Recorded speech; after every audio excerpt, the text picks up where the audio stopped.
Shalom amigos, muy buenas noches, Laila Top Lekulam, bienvenidos todos, Baruch Hashem, para esta noche de estudio del Tanaj. Bendecimos a Hashem por otro día más que nos da para podernos esforzar, para poder estudiar hoy. Tani de Esther, el día de hoy, desde el amanecer estaremos haciendo el ayuno para recordar el milagro de Purim. Sí, Baruch Hashem que nos dé a todos Hashem fuerzas para poderlo hacer a cabalidad. Son Kale Kulam para todos, que tengan todos un fácil ayuno. Y bueno, vamos a adentrarnos en los temas a tratar el día de hoy. Baruch Hashem, vamos a hablar sobre el tema en el que vamos en el Tanaj, que es el Bet Amigdash.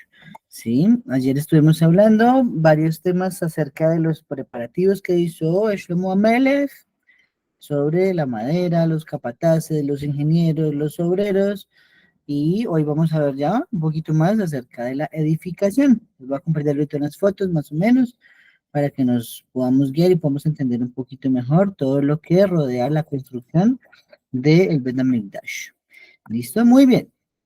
Entonces, vamos a dedicar el estudio de la Torah para el éxito de Noah Pérez Muñoz. Hashem Yisbaraj bendiga la obra de sus manos. Y estamos ubicados en el capítulo 6 del Tanakh de Melahim Aleph. Listo, entonces en Melahim Aleph, capítulo 6 nos habla el Tanakh y nos empieza diciendo lo siguiente. En el año 480, después de que los Bene Israel hubieran salido de la tierra de Egipto, en el año cuarto, en el mes de Sif, es decir, el segundo mes, después de que Shlomo hubo llegado a ser rey sobre Israel, aconteció que él procedió a edificar la casa a Hashem.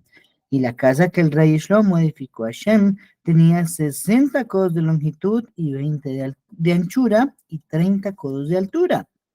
Y el pórtico enfrente del templo de la casa tenía 20 codos de longitud, enfrente de lo ancho de la casa tenía 10 codos de fondo, enfrente de la casa.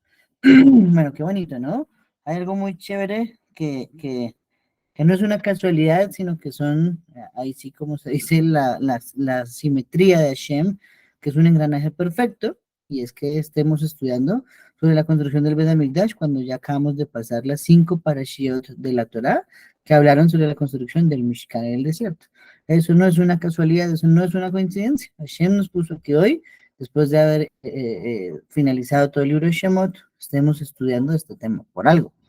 Porque ya el Bet HaMikdash fue la versión 2.0 de Mishkan, fue la versión mejorada. Muy bien. Entonces, nos sigue explicando el Tanaj y sigue diciendo que pasó a ser para la casa ventanas de marcos que se enangostaban. Además, se edificó contra el muro de la casa una estructura lateral, todo en derredor, contra los muros de la casa, todo en derredor del Bet HaMikdash, y el cuarto más recóndito hizo cámaras laterales, todo en derredor. La cámara lateral más baja tenía 5 codos de anchura y la de en medio 6 codos y la tercera 7 codos de anchura, porque había entrantes que él dio a la casa todo en derredor por fuera para que no se afirmaran los muros de la casa. En cuanto a la casa, mientras estaba siendo edificada, fue edificada de piedra de cantera ya terminada, y en cuanto a martillos y hachas o cualesquiera instrumentos de hierro, no se oyeron en la casa mientras estaba siendo edificada. Ok, termino hasta el 10. La entrada a la cámara lateral más baja se hallaba al lado derecho de la casa y por una escalera de caracol se subía a la del medio y de la del medio a la tercera. Además, él continuó edificando la casa para acabarla y cubrió la casa por dentro con vigas y filas de madera de cedro. Adicionalmente, edificó las cámaras laterales contra toda la casa de 5 codos de altura y estaban afirmadas en la casa por maderas de cedro. Vamos a analizar un poquito hasta allí. ¿Listo? Muy bien. Entonces, ¿qué aprendemos? Lo primero es que estamos ubicados entonces en el año 480 después de la salida de Misraim. ¿Sí? Tremendo. Ahí nos está ya poniendo una comparativa de todo lo que había pasado, de todo lo que ha sucedido desde de la primera Pesaj hasta esta fecha. Y nos menciona que esto sucedió en el mes, en el año, perdón, en el año cuarto del reinado de Shlomo, ¿sí? Y en el mes de Ziv, es decir, el segundo mes. Ok, sobre esto Rashi nos enseña que este mes de Ziv es el mes de Iyar, ¿cierto? Porque es el mes en que los árboles tienen flores, ¿sí? Ok, recordemos que en el conteo de la Torá, para todos los efectos, las Moedim, las fiestas, las Hagim, se cuentan desde el mes de Nisan. Y por eso es demarcado como uno de los 4 años nuevos que tenemos en nuestro calendario, ¿sí? Por lo menos que tenemos varios años nuevos en nuestras fechas del calendario lunar. Tenemos el año nuevo de los árboles, el año nuevo de la Torá, el año nuevo de los reyes, el año nuevo de civil, ¿cierto? Del calendario civil. Entonces aquí en este caso nos está recordando que para todos los efectos de cosas sagradas se empieza a contar desde el mes de Nisan. ¿Listo? Ok. Um, ya dijimos que esto sucedió en el cuarto año del reinado de Shlomo, ¿sí? Es decir, que estaríamos diciendo cuando ya tenía como unos 15 años el rey Shlomo, porque se empezó la edificación del Bet HaMikdash. Ayer vimos los preparativos, hoy estamos viendo ya la edificación propiamente. ¿Listo? Muy bien. Estos versículos nos están diciendo fechas y nos están enseñando sobre la salida de Misraim, ¿cierto? Para enseñarnos, dice la Gemara, Masejet Rosh Hashanah, que así como se cuentan los años de la salida de Misraim desde el mes de Nisan, los años de los reyes se cuentan desde el mes de Nisan. Por lo tanto, así que se sabe que pasó durante el cuarto año de reinado de Shlomo. Nos está relacionando que es la fecha para partir también con el conteo de los años de los reyes. ¿Listo? Muy bien. También, ¿cierto? Más de Rosh Hashanah en la Gemara, página 11, más adelantico, nos hace un par de enseñarnos que estos versículos nos sirven para enseñar y derivar que nuestros abot, Abraham, Isaac y Jacob, nacieron en el mes de Nisan, ¿cierto? ¿Por qué? Porque la palabra Ziv, tratando de relacionar de qué temporada del año viene a ser, ¿cierto? Viene también de la palabra de la raíz Zivtanei. ¿Qué significa Zivtanei? Eso significa radiantes. ¿Y quiénes son los radiantes del mundo? Nuestros tres abot. Abraham, Isaac y Jacob, no por nada, es que acá fue nombrado por el nombre de ellos tres únicamente. Ok, entonces nos empieza a hablar un poquito del Bet HaMikdash. Voy a compartirles por acá unas imágenes. Estas imágenes, pues, es lo más aproximado tal vez que podemos encontrar, pero nos va a servir para el ejercicio de entender un poquito con dibujitos, como es más fácil, el edificio del Bet HaMikdash, ¿sí? Ok, entonces, ahí mientras carga, vamos a ir explicando. Entonces nos dice que tenía, el versículo 2, 60 amot de longitud, 20 de anchura y 30 codos de altura. ¿Sí? Entonces, muy bien, desde acá contamos. Y nos explica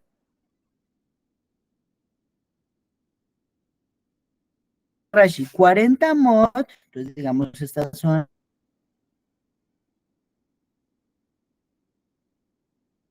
que estoy hasta acá delimitando con el mouse,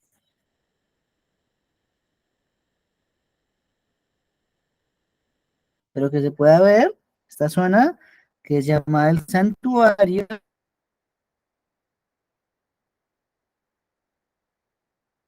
tenía 40 amot, 40 amot. Y esta zona que ya tenía una parte más elevadita, ¿cierto? Kodesh HaKodashim, ¿cierto? Y ese Kodesh HaKodashim tenía 20 amot de largo. Ya en cuanto a la altura, si nos empieza a mencionar que la altura acá en el Kodesh HaKodashim era de 30 amot, ¿listo? Pero entonces más adelante pareciera que hubiera una contradicción. ¿Por qué? Porque nos dice en el versículo, capítulo, sí, el versículo 20 del mismo capítulo, que la altura del Kodesh HaKodashim era de 20 codos, eran 20 codos. Se pregunta de 20 amos en el 620. Acá, sin embargo, nombró que eran 30 amos. ¿Cuál es la diferencia? El punto de inicio para esa medida. ¿Por qué? Porque dentro del Kodesh HaKodashim también se hicieron dos querubín. ¿sí? Diferentes a los que estaban en la tapa del arca. Entonces esos dos querubín que se diseñaron, así lo vamos a encontrar dentro de los utensilios que se fabricaron para el Bet HaMikdash, medían de alto 10 amot. Es decir, que desde los querubín hasta el techo hay 20 amot. Nos explica la contradicción aparente que surge de la literalidad. Entonces, en este caso, no es una contradicción, solo que requería de otro versículo que venga y amplíe esa información. ¿Listo? Entonces estamos diciendo que si eran 30 modas hasta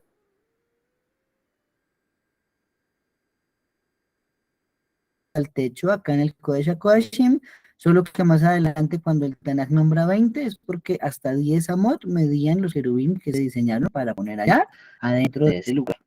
Muy bien, ¿qué más tenemos por acá? Um, la Gemara nos enseña algo. Masejet Sanedrín, página 7a, perdón, 7a. ¿Qué nos dice? Nos dice que Rabbi Hamuna enseñó al final, cuando Israel pecó, todo el espacio del Bet HaMikdash no era suficiente para que la Shejina descansara en él. ¿Sí?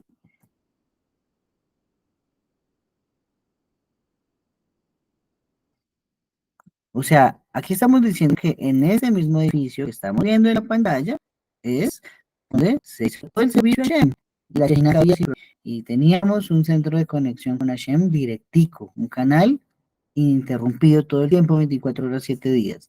Sin embargo, cuando todo Israel pecó, entonces el espacio del Bet HaMikdash ya no era suficiente para la Shejina. ¿Sí? Los Nevi'im luego empiezan a aclarar y nos enseñan que, por ejemplo, en tiempos de discordia, incluso el Bet HaMikdash es un lugar insuficiente para la Shejina. ¿Sí? Entonces no fue suficiente. Y por eso hay un dicho, dice la Gemara, cuando nuestro amor era fuerte, encontramos lugar para dormir en el lado ancho de una espada. Pero ahora que nuestro amor se ha ido, no es suficiente una cama de 60 amot. ¿Sí? Esto se refiere a que también tiene que ver con las relaciones de pareja. ¿Sí? Las relaciones de pareja es muy importante. Es la primera misma que de Hashem. Es gracias a lo que el mundo sigue persistiendo, la procreación de la especie. ¿Ok? En ese caso, está haciendo aquí la Gemara y los Jamín Sanedrín una comparativa. El Vedamita, ¿cierto? Pero no fue que se achiquitara físicamente el lugar, fue que nosotros hicimos más pequeño el espacio que le dábamos a Shem en nuestros corazones. Y por lo tanto, desde nuestro corazón, la Shejina la empezamos a exiliar hasta tal punto que ya ni siquiera era suficiente el Bedamidash para contenerla. Oh, entonces eso se parece a qué? A una pareja. Cuando una pareja recién se conoce, esto todo es bonito, todo es espectacular, y todos hemos vivido eso, ¿no? Todo es, como dice la película, volar con mariposas en los prados, muy hermoso, chévere, ok. Pero después con el tiempo, si eso no se trabaja, pues se va convirtiendo, Hasbe Shalom Lo Aleinu, en algo tormentoso, en algo que es desesperante. Y entonces cuando hay amor, uno se puede acostar incluso, dice la Gemara, en el filo de una espada. Ahí cabemos los dos. En la tablita del Titanic, como Rose y Jack. Pero cuando no hay amor, cuando ya ese amor se acaba, ni siquiera es suficiente tener una cama que tenga 60 codos de ancho. Porque el odio viene a ser a veces más grande. Pues así mismo, la Shejinal se fue exiliando. Ok. Nos habla ahora de las ventanas. Miremos ahí en la parte lateral. Aquí se ven unas ventanas. Ahí las estoy señalando. Aquí se ve ventana. Aquí también se ve ventana. Aquí también se ve ventana. ¿Listo? Esas ventanas, nos dice Rashi, que estaban hechas de una sustancia parecida al vidrio. ¿Sí? Eso quiere decir que entonces ese tipo de material o algo así como similar o la base de cómo se fue perfeccionando el vidrio, como lo conocemos hoy, ya venía desde la época de Shlomo, ¿sí? Es un tipo de cristal muy parecido al vidrio, y eso que Rashi vivió hace 1000 años, entonces Rashi tenía conocimiento de que era el vidrio, por si no le hubiera puesto un comentario. Ok, aquí sí hay curiosidad muy importante. Normalmente, yo, por ejemplo, me acuerdo de la finca de mi abuelo en Boyacá. Él tenía ventanas, ¿cierto? Que eran por fuera angostas, pero se iban abriendo y la ventana misma que era angosta fuera de la casa, por dentro de la casa se veía grande, tenía casi un 30% más de diámetro, ¿sí? Ok, ¿para qué se construyen así? Para que la luz pueda entrar por esas ventanas e iluminar la casa, para que haya más luz. Entonces se toma de una parte pequeña y se va ampliando, se va ampliando, se va ampliando. Así la luz va hacia el canal donde está más abierto. En el Bet HaMikdash se construyó diferente, ¿sí? ¿Para qué? Para enseñarnos que no necesitábamos una fuente de iluminación dentro del Bet HaMikdash. Por el contrario, estaban construidas angostas desde adentro, pero se iban agrandando hacia afuera las ventanas. ¿Eso qué significa? Que Shlomo las diseñó de esa forma para que a través de esas ventanas que había en el templo saliera la luz para el mundo, saliera la luz de la Torá, saliera la luz que había la Shejinah, saliera el brillo del Ketoret, de los Korbanot, de los cantos de los Leviín, ¿cierto? Las peregrinaciones anuales al templo. Entonces el mundo necesitaba era recibir, no darnos luz, sino el mundo necesitaba recibir la luz que emanaba desde el Betamigdash. Entonces eso nos explica por qué las ventanas estaban diseñadas de esa manera. ¿Sí? Ok. Entonces, el Betamigdash dice el Paraná 86b, el Betamigdash iluminaba, mas no necesitaba ser iluminada, no iba a necesitar luz allá adentro. Ok, el Midrash Tanhuma también nos enseña que era tal el impacto de la luz que salía, que emanaba del Bet HaMikdash, que se escribió en el profeta Isaías. Vamos a leerlo. 60. Dice, Kumi Ori, Kiba Orej, Adonai Alaik Saraj. Creo que han escuchado eso en una canción todos, igual que yo. Kumi Ori, Kiba Orej, Adonai Alaik Saraj. ¿Cierto? Muy bien, increíble. ¿Qué significa eso? Levántate, resplandece porque ha amanecido tu luz, la presencia de Hashem ha brillado sobre ti. Mirad, la oscuridad cubrirá la tierra y espesas nubes los pueblos, pero sobre ti Hashem brillará y la presencia de Hashem será vista sobre vosotros y las naciones caminarán a tu luz, reyes por vuestro resplandor resplandeciente. Oh, entonces aquí nos está diciendo una descripción de cómo era el impacto de el Bet HaMikdash, esas ventanas que se fabricaron y cómo impactaba hacia afuera a todo el mundo que se beneficiaba de su luz, ¿sí? Hay una parte en la llamada, no recuerdo ahorita el tratado, que nos dice que los Goim, el imperio, bueno, en específico, los dos que nos destruyeron el Hamikdash, el imperio de Babel y el imperio de Roma, si ellos hubieran sabido, ¿cierto? Hubieran sabido que el Bet Hamikdash también los cuidaba a ellos y a todas las naciones y expiaba por todos, jamás hubieran destruido la casa santa de Hashem.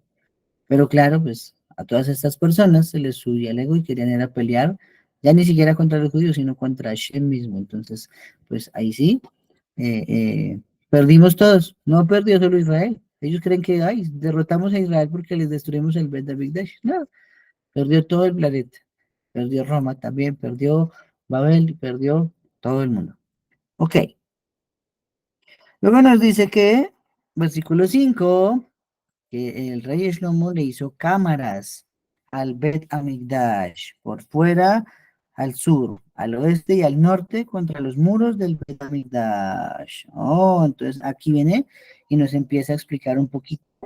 Rashi nos dice que había tres niveles de cámaras, una sobre la otra. Más o menos en esta gráfica fue lo que mejor pude encontrar.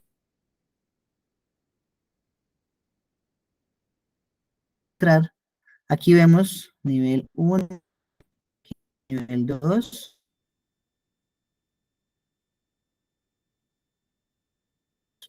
Si vemos el nivel equivalente al otro lado, hacia las cámaras, las ventanas, porque tenía cuántas. En el piso uno, vamos a ver,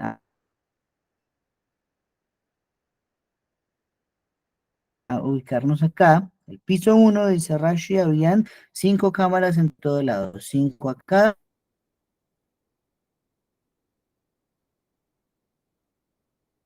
5 acá y 5 acá. En el sur, ¿cierto? Habían 5 en el primer piso, 5 en el segundo y 5 en el tercero también. Y en el oeste, allá al fondo, que habían 2 en el de arriba, ¿sí? Entonces, cámaras de ventilaciones, como que no tiene, era un portal cósmico. El Vedamigdash era un edificio, ¿sí? ¿Eso qué significa?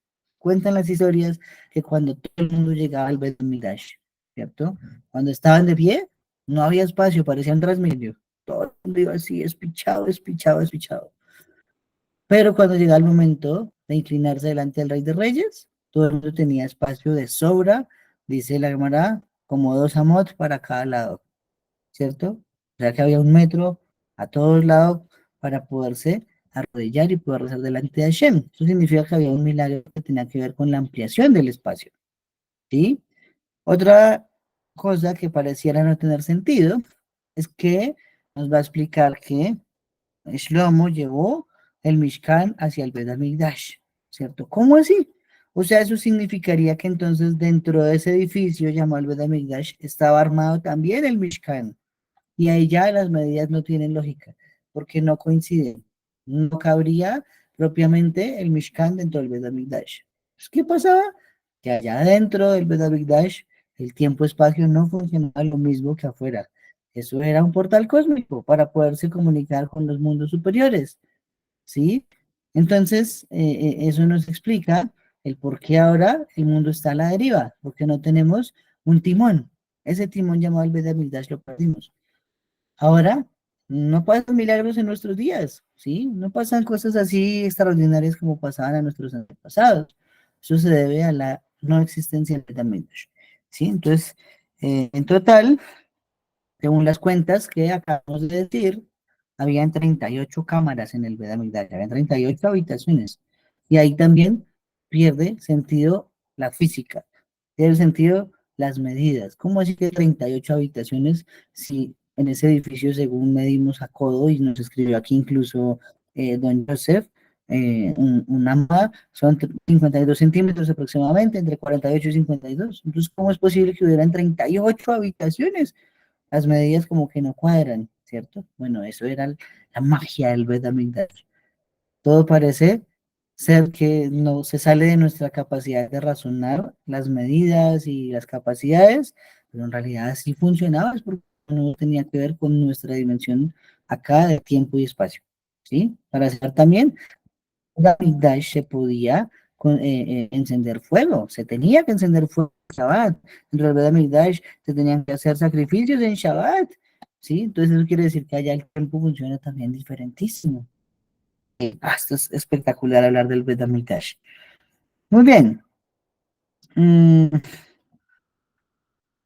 ahora vamos a analizar un versículo muy interesante. Ayer hablamos ya un poquito de esto, hoy lo vamos a ampliar.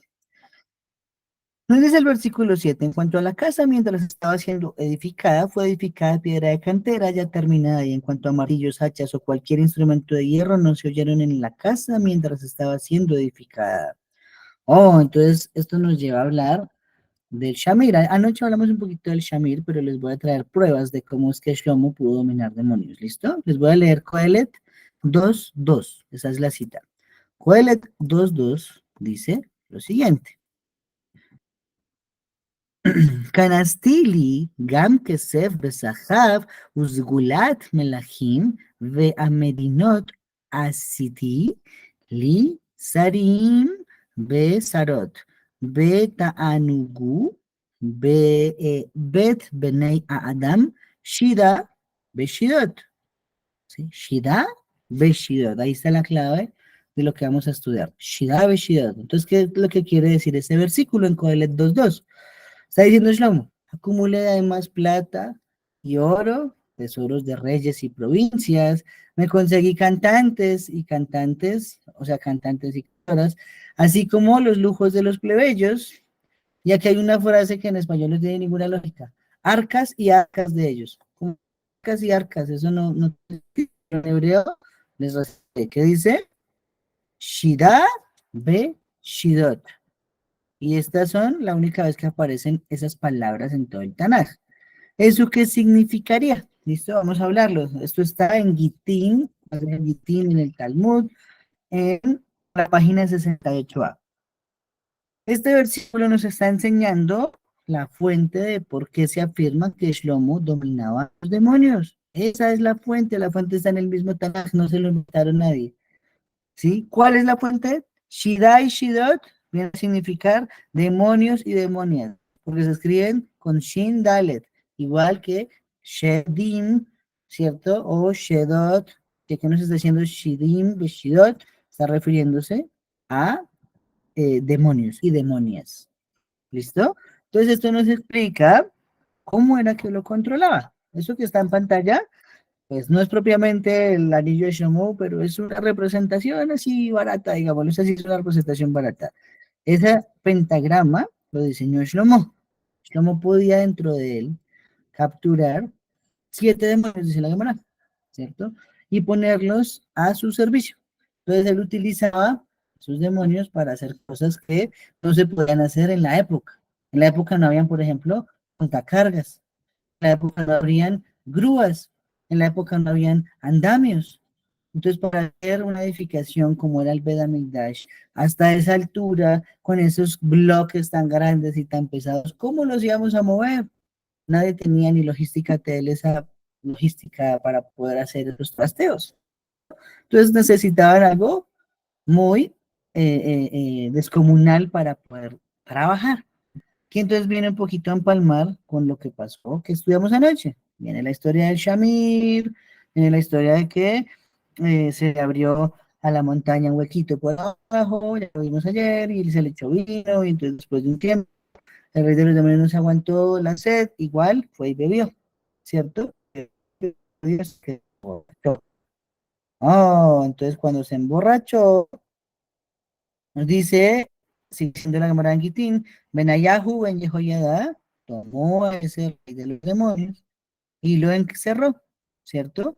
Cuando él despertó, trató de desencadenarse.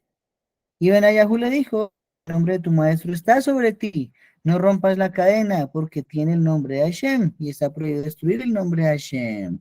Entonces, ese rey de los demonios no siguió tratando de destruir la cadena con que se le enrolló porque la cadena tenía grabado un nombre de Hashem, ¿sí? Un demonio tampoco se atreve a enfrentarse a Kadosh Baruj Hu. Ese cuento que nos vendieron que los demonios eran enemigos de Hashem, eso es cuento cristiano, cuento pagano, cuento chimbo. Eso no tiene nada que ver con la Torah. ¿Listo? Un demonio también sirve los designios de Akadosh Baruj Hu, solo que tiene misiones diferentes. Eso es todo. ¿Listo? Ok. Y entonces, aquí viene una historia complementaria a todo esto. Cuando llega a Jerusalén, nos cuenta ahora sí la Gemara, o sea, aquí en página 68a, llegó a una palmera y nos dice que la frotó y la derribó. Esto le pusieron cuidado a todos y nadie le preguntó. Luego, el rey de los demonios llegó a una casa y la derribó. Luego llegó a una choza de una viuda que le rogó que no derribara la casa y él se alejó de ella y fue y se rompió un hueso él mismo, ¿sí? Ya vamos a ver ahorita por qué lo hizo. Luego el rey de los demonios vio a un ciego perdido en el camino, ¿cierto? Y lo llevó al camino correcto. Luego también vio la alegría de una hada y se puso a llorar. Y luego nos dice que escuchó a un hombre diciendo a un zapatero, "Haz zapatos que me duren 7 años", y se echó a reír. También cierra diciendo que un hechicero haciendo magia y se rió, ¿sí? Entonces, eso está interesantísimo, ¿no? Vamos a ahorita las explicaciones a todo eso. Entonces, me voy diciendo la Gemara. Entonces llegó rey de los demonios, vamos a decir su nombre, y estuvo en Jerusalén 3 días. 3 días estuvo allí, antes de ser presentado ante Shlomo, ¿cierto? Al cabo de los días fue traído al rey. Oh, y entonces, em, dice que el rey de los demonios tomó una caña y dio 4 codos, ¿listo? 4 a 4, y lo arrojó delante de Shlomo y le dijo, cuando tú mueras, no tendrás nada en este mundo excepto los codos de tu tumba. En este mundo no nos vamos a morir, es verdad. Ellos también lo saben. Los demonios también lo saben, sí, eso no es raro. Tienen la Torah y las buenas acciones, nada más. Entonces, eso debería ser lo primero para nosotros todo el tiempo. Nos dice que siguió diciéndole el rey de los demonios a Shlomo, ahora tú has conquistado el mundo entero, y sin embargo no estás satisfecho que también quieres conquistarme a mí, rey de los demonios. Entonces Shlomo le responde y le dice, yo no quiero conquistarte a ti, yo solamente quiero el Shamir, no necesito más. Entonces ahí es donde se le revela y le cuenta que es resguardo del ángel del mar, que también lo puso a resguardo a su vez de Duyifuit, dice el nombre en hebreo. Es eso como si fuera un gallo salvaje, ¿sí? Entonces está asociado también como si fuese un águila, pero término nos diría literalmente un gallo salvaje, ¿sí? Gallo salvaje lo lleva a las montañas que no son aptas para habitar, lo coloca allí y la vuelve apta para su habitación. Es decir, que ese animal llamado el gallo salvaje utilizaba el shamir para hacerse su nidito. Oh, muy bonito. Entonces nos dice que investigaron, y encontraron un nido de un gallo salvaje en el que había pollitos. Ya vimos ayer que entonces fueron y lo cubrieron con cristal. Cuando el gallo llega a ver sus pollitos, no los puede tocar, entonces va y busca el shamir, empieza a cortar y ya cuando está empezando a utilizar el shamir, sale el ejército a hacer la emboscada, sale el shamir a nuestro poder y nos dice, ese gallo salvaje cuando vio lo que pasó y no, que no pudo defender el shamir ni a sus pollitos, entonces fue y se estranguló por fallar en su misión él mismo. Tremendo, ¿no? Por ahora el único vestigio encontrado de un animal que haya cometido un suicidio. Tremendo, ¿no? Ok, entonces nos dice que luego sí se interesaron en la actitud de Shlomo cuando llegó, en la actitud del rey cuando llegó a Jerusalén. ¿Qué es todo eso raro que hizo, no? Entonces, recapitulamos. Dice que vio ir al camino recto, ¿cierto? ¿Por qué hizo eso? Le preguntó Benayahu. ¿Por qué usted le ayudó a ese ciego a pasar el camino correcto? Entonces le dijo, el cielo el ciego recibió mi ayuda, pues proclamaron su poder en el cielo. Él es un sadik y el que haga el bien por su alma merecerá lo la ¡Wow! O sea que también los demonios quieren la mano. Tremendo, tremendo. ¿Sí? Entonces, cuando le proclaman este ciego que es un sadik, quien lo ayuda a pasar a la mamá, él va y le ayuda a pasar la calle. ¿Cuántas veces nos ha pasado en la vida y no nos damos cuenta, ¿no? No reaccionamos a lo que Hashem busca de nosotros. Ok, después nos dice que ayudó a un borracho a encontrar su camino, ¿sí? ¿Cómo así que vio a un borracho y lo ayudó también? ¿Por qué hizo eso? Le preguntaban allá. Ok, bien por el ciego que los hay, pero ¿y el borracho? Entonces dice el rey de los demonios, ayude al borracho a evitar su camino, pues su en el cielo, él es un malvado. De manera pues que hice bien por su alma para que consuma toda su recompensa en este mundo y no tenga recompensa en el Ulamabada. Oh, ahora sí tiene sentido, ¿cierto? Ok. Luego le pregunté, ¿y por qué lloró cuando había una boda? ¿Por qué se puso a llorar si en las bodas no se llora? Entonces él respondió, lloré en la boda porque el Hatán fallecerá en 30 días. Su esposa será obligada a esperar y que el Yabam crezca para hacerle una maleta. Significa entonces que iba a quedar viuda a los 30 días. Sin hijos y tenía que esperar varios años hasta que su cuñado si la esposaba o la daba en carta de divorcio a través del de la Jalitza. Entonces por eso nos dice que lloró al ver esa boda, esa alegría iba a tener nada. Ok, luego nos dice que se rió de alguien que pidió zapatos para 7. Entonces, ¿y por qué se rió del Señor si cualquiera quisiera unos zapatos que le duren muchos años? ¿Por qué peleó por eso? ¿Por qué se rió por eso? Dijo, me reí porque a ese hombre no le quedan ni siquiera 7 días de vida. ¿No? Y luego nos dice que también se rió de un hechicero. Pues, ¿por qué se rió de un hechicero? ¿Cierto? Porque estaba sobre un tesoro y su magia es tan mala que ni siquiera la usa para ver que está sentado encima de un tesoro. Si la usara y supiera para qué sirve la magia, se daría cuenta que abajo de él hay un tesoro. Sí, pero nos quedó algo pendiente, ¿cierto? Nos dice que llegó a una choza de una viuda y entonces esa viuda le rogó que no derribara la casa porque él quería derribarla, y cuando ella le rogó y lloró, nos dice que este rey de los demonios, esto no le hizo daño a la casa de la señora, pero se partió un hueso. Entonces, ¿cómo así? Porque este hombre, en vez de dañar esa casa, se partió un hueso él. Muy bien. La respuesta, muchachos y muchachas, está en Mishle, capítulo 25:15. Lo codificó Shlomo en el Tanaj. Dice así: Beore Hapaim Yefute Katzin Belashon Raka Tishbera Karem. ¿Qué significa eso? Mediante la paciencia se puede conquistar a un gobernante y una lengua gentil puede romper huesos. Oh, entonces aquí nos está diciendo que él se rompe un hueso es debido al ruego de la señora, porque un ruego, una lengua gentil es capaz de fracturar un hueso. Entonces está explicando que se conmovió demasiado por cómo pidió una viuda que no le dañaran su casita. ¿Sí? Muy bien, entonces ahí quedaron explicadas todas las cosas que dijo, que hizo este rey de los demonios. ¿Sí? Entonces, sin embargo, el objetivo original de Shlomo, ya lo leí, supimos, era encontrar el Shamir y por eso tuvo que secuestrar al rey de los demonios. Ok, pero la Gemara sigue diciendo, estamos en página 38. Ah, nos dice que Shlomo no lo soltó, lo tuvo allá hasta que completó la construcción del Bet HaMikdash. ¿Sí? Entonces, un día empezó a decir, sigue diciendo la Gemara, que se basó en Bamidbar 24:8, donde nos insinúa que los demonios son toros salvajes y los cuervos son los ángeles.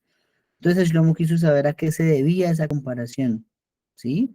Entonces liberó a el rey de los demonios, y este se tragó el anillo de Shlomo y creció hasta que se colocó un ala en el cielo, dice así, ¿sí? Y un ala en la tierra. Luego lanzó a Shlomo a una distancia de 400 parasangas de lejura. Lo escribió Shlomo Coelet 1:3. Esperen un segundo que no leerlo acá. Coelet 1:3. Yo estaba en Coelet 2. Vamos a volvernos y leemos qué dice Coelet 1:3. Dice: a tentar mi carne con vino y a comprender la locura, dejando que mi mente se dirigiera con sabiduría, para saber cuál de las dos cosas era mejor para los hombres, practicar en sus pocos días de vida bajo el cielo. Multipliqué mis posesiones, me construí plantas y planté viñedos, diseñé jardines, arboledas, construí estanques de agua, compré esclavos, y aquí, después sigue diciendo, todo esto también era vanidad. No había ningún valor en eso bajo el sol. Oh, entonces nos está diciendo que él fue expulsado, fue exiliado de Israel por una patada, digámoslo así, que le dio ese rey de los demonios por haberlo liberado. Y entonces, ¿qué pasó? Que dice la Gemara que durante varios años este rey de los demonios adoptó la forma de Shlomo y se sentó sobre el trono de Israel y fue rey de Israel. Tremendo, ¿no? Y Shlomo por allá, abandonado en una isla. Vamos a seguir estudiando. Entonces los Jamim se preguntan, ¿cierto? ¿Qué significa eso, no? Significa que hay un versículo en Coelet 2:10 que nos está hablando de la vara, ¿sí? O del manto del rey. Eso significa que sucedió que entonces Shlomo salió volando 400 prasangas. Llegó a una isla. Allá en la isla nos dice que un día empezó a clamarle a Shem por ayuda, por ayuda, por ayuda, y lanzó la caña de pescar, pescó y encontró que en el pescado iba su anillo. Ese mismo que el rey de los demonios le había quitado. Y entonces con eso él pudo salir de esa isla, llegó a tierra firme y se dirigió a Jerusalén. Pero cuando llegó a Jerusalén, él trataba de entrar a su casa, perdón, pues al palacio del rey, y nadie lo dejaba entrar. Y ahí estaba el rey, como así que ahora el rey otra vez está afuera, usted no ha salido, y usted no se parece al rey. Pero entonces todos empezaron a mirarlo y a mirarlo y a mirarlo, y decían, pero es parecidísimo, ¿no? Es calcadito. Entonces, ¿por qué? ¿Quién está dentro entonces? Entonces empezaron a investigar, no decía así, la Gemara del Sanedrín, le dijeron, ¿Cómo así que tenemos a favor de Shlomo y de otro Shlomo? ¿Qué pasa ahí? Algo no está bien. Fueron a donde Benaya y le dijeron, el rey quiere estudiar contigo. Y respondió, no, el rey no quiere estudiar conmigo, ¿verdad? Entonces fueron a las esposas y dijeron que si iba a estar con ellas. Y le dijeron, sí, sí, él sí viene y está con nosotras. Y le preguntaron, ¿pero ustedes le han visto los pies? ¿Sí? Y ellos dijeron, no, porque siempre que vienen nosotros tienen medias puestas. Ya existían las medias también, muchachos. Ya estamos viendo que ya había vidrio y ahora que ya habían medias. ¿Listo? Entonces él siempre andaba en medias, a él le podía ver los pies. Nos dice que aparte, las reinas empezaron a ponerle quejas al Sanedrín, dijeron, ya que nos está preguntando, este hombre nos está obligando a tener intimidad mientras estamos en los días de la nidad, ¿sí? Y también, incluso, quiere tener intimidad con su madre Bathsheba. Entonces algo está pasando raro. Entonces cuando el Sanedrín oyó esto, le dio a Shlomo un anillo y la cadena con la que estaba tallado el nombre de Hashem. Cuando Shlomo entró, nos dice que el rey de los demonios lo vio y salió huyendo. Entonces, durante un tiempito, el rey de Israel no fue el hijo de David, no, fue el rey de los demonios. ¿Sí? Tremenda historia, ¿no? Y aún así, vamos a buscar acá otro versículo, dame un segundo, de Shira Shirim, ah, sigue diciendo la Gemara. Aunque este rey de los demonios salió corriendo y se perdió y no se volvió a saber de él, ¿cierto? Entonces, em, resulta que Shlomo escribió aún así un Shira Shirim en honor a eso que pasó, en recuerdo a eso que pasó. Shira Shirim 3 del 7 al 8, vamos a leerlo. Nos dice, allí está el lecho de Shlomo rodeado por 60 guerreros de los guerreros de Israel, todos ellos entrenados para la guerra, diestros en la batalla, cada uno con espada en el muslo a causa del terror de la noche. Entonces ahí nos está diciendo que por causa del terror de la noche es que tenía ahora 60 guerreros guardando la cama, porque dijo, esto no me lo vuelve a hacer.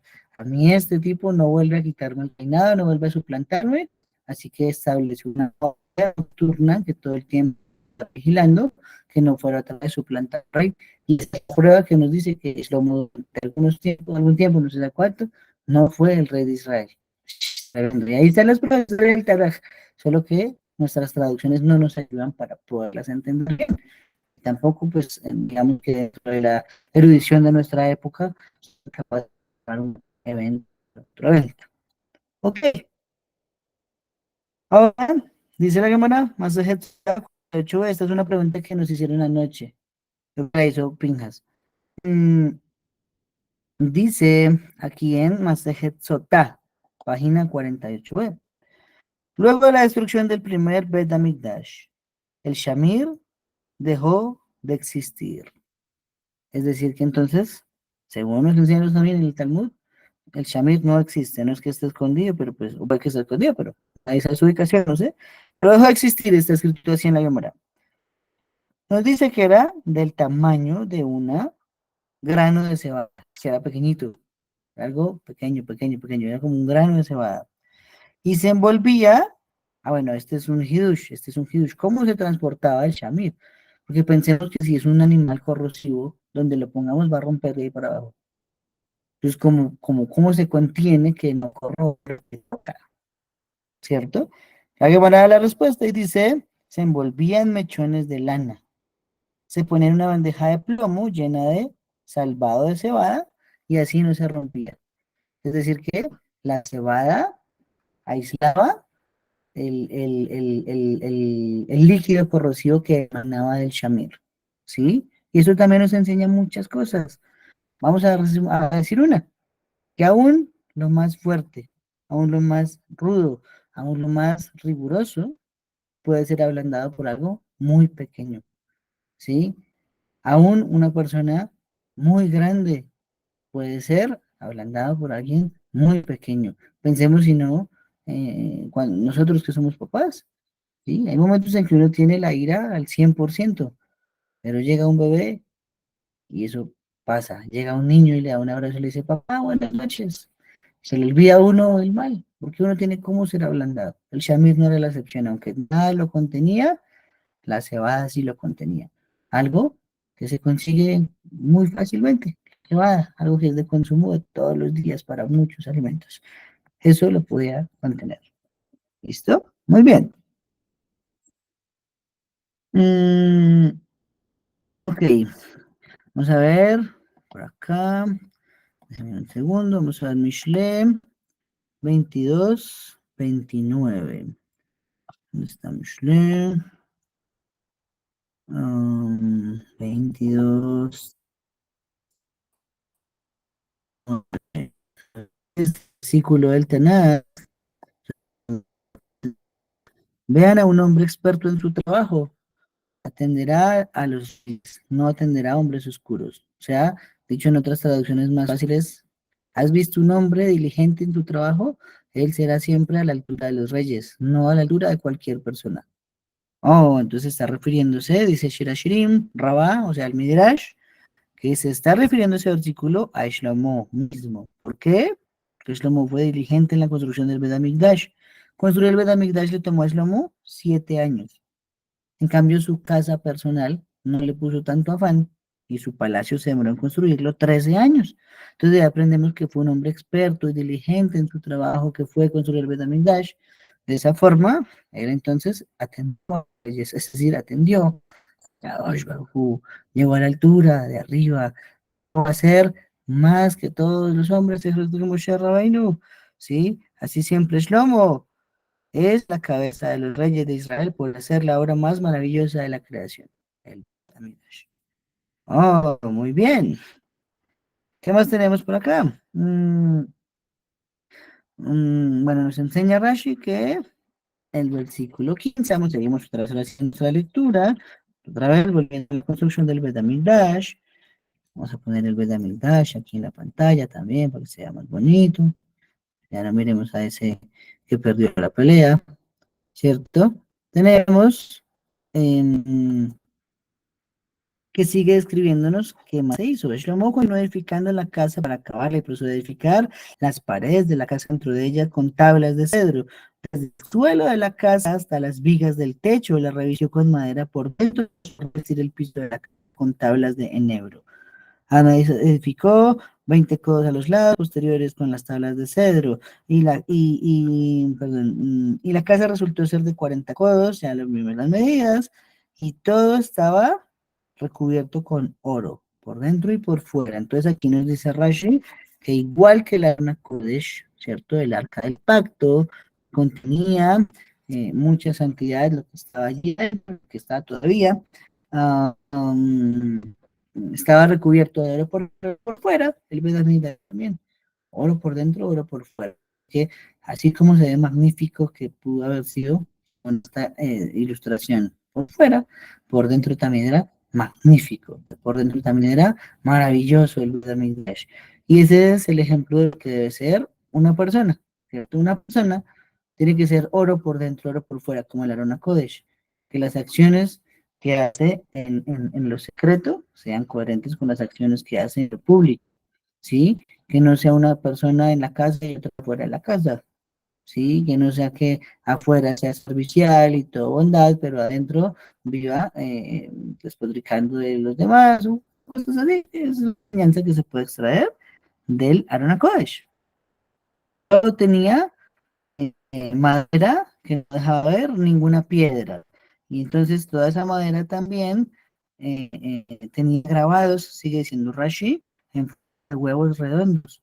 Y todo eso se empezó a recoger con oro, oro, oro, oro. Ese fue el motivo por el cual Shlomo, perdón, Nabucodonosor no pudo quemar el Betamigdash. ¿Sí? A él le tocó desbaratarlo y todo, y trató de prender fuego, pero ese fuego no hizo nada, no destruyó la casa completamente de Shem. La diferencia fue con el hijo de Ahashverosh. El hijo de Ahashverosh dejó reconstruir el Betamigdash, estamos hablando de Koresh, ¿cierto? Y él permitió que Ezra y Nehemías volvieran y todos los exiliados de Babilonia, de Jerusalén, a reconstruir el templo, pero mandó que le pusieran mucha madera ahora en la nueva reconstrucción del segundo Betamigdash. ¿Para qué? Porque si un día tenía que quemar el templo, ahora sí él lo iba a poder hacer. no como una aguja negra que no lo pudo incendiar. Trató de incendiarlo, pero no le dio mucho el fuego. Ok. El artículo 19 nos dice, el cuarto más recóndito en el interior de la casa lo preparó por dentro para poner allí el arca del pacto de Hashem. Y el cuarto más recóndito tenía 20 codos de longitud, de 20 codos de anchura y 20 codos de altura, y procedió a revestir de oro puro y a revestir de madera de cedro el altar. Oh, dijo una expresión muy interesante. El cuarto más recóndito en el interior de la casa para el Arona Kodesh. Y aquí está la fuente también de que el Bet Hamikdash tiene escondido debajo el arca del pacto. Cuarto recóndito, arca del pacto. Shlomo nos está enseñando que Shlomo diseñó mecanismos de camuflaje a través de, ¿cómo se dice? Pasajes subterráneos. Entonces, ¿qué significa eso? Le hizo señuelo a todo. Le hizo señuelo al Abraham, le hizo señuelo a la mesa del pan, le hizo señuelo al altar del Ketores, le hizo señuelo al Akior para lavarse las manos y los pies. A todo le hizo Shlomo copias, ¿sí? De forma pues que cuando el templo estaba bien, entonces estaban exhibidos los Kelim originales que hizo Moshe Rabbeinu, con Betzalel, obviamente, ¿no? Y Oholiab, bien. Pero es un mecanismo de forma que cuando ya viniera la gente a destruir el templo, porque lo vio con su espíritu de profecía, ¿qué iba a pasar? Que oprimían un botoncito y entonces este que estaba arriba pasaba a la parte de abajo y el que estaba abajo pasaba a la parte de arriba. Entonces, cuando fue saqueado el Bet HaMikdash más adelante, lo que se llevaron Nabucodonosor y después Tito fueron copias que hizo Shlomo. Muy sabio. No se llevaron la santidad, eso significa que los Kelim sagrados están debajo del Bet HaMikdash y eso lo refuerza la Gemara más de Yomá también. Nos cuentan en Yomá, los Ajamim y Talmud, que 2 veces quedó registrado que personas que estaban tratando de excavar en el Bet HaMikdash encontraron ese botoncito para volver a hacer salir los Kelim. Sin embargo, cuando iban a avisarle a alguien, hay un botón para que está, daba como un tipo de infarto y caían fulminados muertos. No se les permitió revelar dónde estaba ese botoncito. Rashan, yo me imagino, esto ya es un razonamiento mío, no los hay. Imagino yo que un día Mashiach llegará a Jerusalén, se parará y verá el botoncito y le dará y saldrán los utensilios. Es lo que yo logro deducir de todo lo que he estudiado referente al Bedamidash. Muy bien. Y, ¿qué más tenemos por acá? Ok. La madera de olivo o la madera de aceite que se utilizó. Entonces el versículo 23 hizo en el cuarto más recóndito dos querubín de madera de árbol oleífero de 10 codos de altura cada uno. Es un árbol oleífero, es madera de olivo o madera de aceite, dice así. Son dos querubín distintos a los que hizo Betzalel. Betzalel le hizo dos querubín al Aarón Kodesh en la tapa. Estos dos querubín que están mencionados acá, no, estos se hicieron para poner en el Bet Hamikdash, en el Kodesh HaKodashim, uno al norte, otro al sur, y rodeaban también el arca, para que las varas quedaran hacia afuera y se pudieran ver desde fuera del santuario, ¿cierto? Esas varas tenían la propiedad de que se alargaban o se acortaban, era como la vara de ir de Hashem con Israel. Entonces, ¿qué pasaba? Cuando se veía que esas varas atravesaban la cortina divisoria del parojet, entonces se decía, Hashem está contento, alargó las varas del Arona Kodesh. Pero cuando no se veían esas varas, ni siquiera sumaditas un poquito, decían, Hashem está enojado con nosotros. Entonces, la satisfacción celestial se medía gracias a esas varas. ¿Listo? Muy bien. ¿Qué más tenemos por acá? Listo. Versículo 26. Dice, la altura de un querubín era 10 codos, lo mismo era cierto del otro querubín. Y entonces, dice la Gemara K 5b, esta es la base de la halajá, que no es kasher construir una ciudad que mida más de 20 amot. ¿Por qué? Porque el Kodesh HaKodashim tenía 20 amot, 10 metros aproximadamente de alto. Entonces, no sería honroso que nosotros hoy en día, con el Beth Amikdash destruido, nos construyéramos una sukkah más alta que lo que llegaba el Kodesh HaKodashim a medir. Por eso no, está prohibido hacer una sukkah que tenga más de 10 metros de alto. Sí, el ancho no importa. El ancho puede ser gigante como la sukkah Baruch Hashem que construimos nosotros el año pasado. Maravillosa, este año, perdón. Maravillosa, maravillosa sukkah. Pero la altura jamás podrá exceder 20 amot. Y la fuente es acá el Tanakh también. ¿Listo? Muy bien. El piso también estaba recubierto de oro. Tremendo, es que era oro, oro, oro, oro por todo lado. El oro del Beth Amikdash hace que todo otro oro parezca feo. Eso dice Rashi. El oro que se usó para el Beth Amikdash hace que todo oro en el mundo se vea como un oro insignificante. Y más adelante, no sé si esté en el próximo o en algunos, vamos a hablar de los 7 tipos de oro que existen. Sí, sí, no, no creo que nos demoremos mucho en llegar a ello. Hay 7 tipos de oro, 7 categorías de oro. El oro más fino de todos se usa en el Beth Amikdash y por eso los trabajos que se hicieron, parecía que cualquier oro que en nuestra generación pensemos que ha sido lo más bello que hemos visto en oro, eso parece nada al lado de lo que puede hacer el Beth Amikdash. Muy bien. Nos dice el versículo 32 que se hicieron 2 puertas de madera de árbol oleífero. Se entalló sobre ellas querubín, figuras de palmeras y grabados de flores, y los revistió de oro y procedió a batir el oro sobre los querubín y sobre las figuras de las palmeras.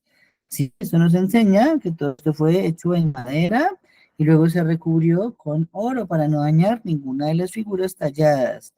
Sí, muy bien. Ya dijimos, ¿no? Que Kodesh cambió muchas partes de lo que se había hecho con oro para ponerle mucha madera. Así se intentaba presionar a Israel y ahí le quemaba el Beth Amikdash. Es un malvado, ¿no? Era hijo de Ahashverosh. Vamos a hablar de Ahashverosh en la Megilá Esther, Baruch Hashem. ¿Y qué más tenemos por acá? Ah, versículos 37 dice que en el cuarto del reinado de Shlomo comenzó lo dijimos, y nos dice el fundamento en la casa de Hashem en el mes lunar de Ziv. ¿Y cuál es ese mes? Es el mes de Heshvan. Oh, tremendo. El segundo mes del calendario civil. En ese mes fue cuando se colocó el fundamento de la casa de Hashem. En el año undécimo, en el mes de Bul, es decir, el octavo mes, la casa quedó terminada. Perdón, corrijo. Sí, es el mes, ya lo dijimos al comienzo, el mes de Bul es el mes de Heshvan, ¿listo? Y el mes que está después de las fiestas, las grandes fiestas a comienzo de año civil. El octavo mes, la casa quedó terminada en cuanto a todos sus detalles y todo su plano, de modo que le tomó 7 años edificarla. Sí, muy bien. Vamos a dejar hasta allí. Aquí finaliza el capítulo 6. Sí, les voy a contar un secreto, ya con esto terminamos. Dice el Midrash Tanhuma, desde el diluvio, ¿cierto? Desde el Mabul hasta la construcción del Bet HaMikdash, cada año llovía durante 40 días constantemente para recordar el diluvio, hasta que Shlomo clamó por misericordia por Israel y cesaron las lluvias continuas. El mes de Bul, el mes de Heshvan, viene de Bulalim, el mes donde se da el forraje mixto y el ganado, al ganado, perdón, que se almacena en la casa. Y normalmente ese mes después de las fiestas, el mes de Heshvan, no hay mucha lluvia, incluso todavía en nuestra época, pero durante todas las generaciones Hashem le mandaba un recuerdito al mundo. Vean, en esta época inundé el mundo, en esta época inundé el mundo, en esta época inundé el mundo, hasta que Shlomo vino, construyó el Bet HaMikdash, clamó a Hashem, y Hashem detuvo eso. De forma pues que nos quitó encima una preocupación grande de pensar que Hashem un día Hashem volviera a destruir el mundo, aunque le ha prometido que no lo iba a hacer. ¿Listo? Muy bien, amigos, ¿alguna pregunta? ¿Algún comentario de lo que estudiamos el día de hoy?